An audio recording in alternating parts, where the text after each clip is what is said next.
City officials and PennDOT crews are prepared to work around the clock to try to keep people safe this weekend. Paul Martino has more on how they are getting ready. Paul? Stacy, we've had some pretty good lead time on this storm. Meteorologists like Ray Petlin have seen this coming for a week or more. So that means the guys who clear away snow for a living, they say they're ready. We all know it's coming, but just how much snow will fall in your neighborhood? Your guess is as good as mine. I'd say 8 inches.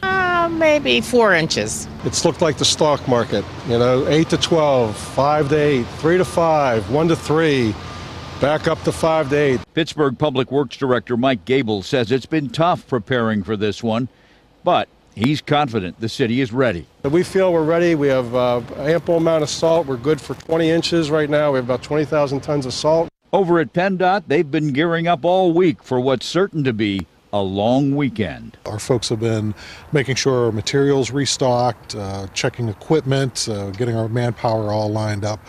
So we're pretty confident that we'll be able to fight the storm. Snow's good business for us, yes. Area hardware stores welcome the snow as many of you flock there to get prepared. Steadily, people getting rock salt, getting calcium, getting mixes, shovels, snow blowers repaired. Everybody's trying to start their snowblower for the season. And truth be told, many of you are kind of looking forward to a big snowfall.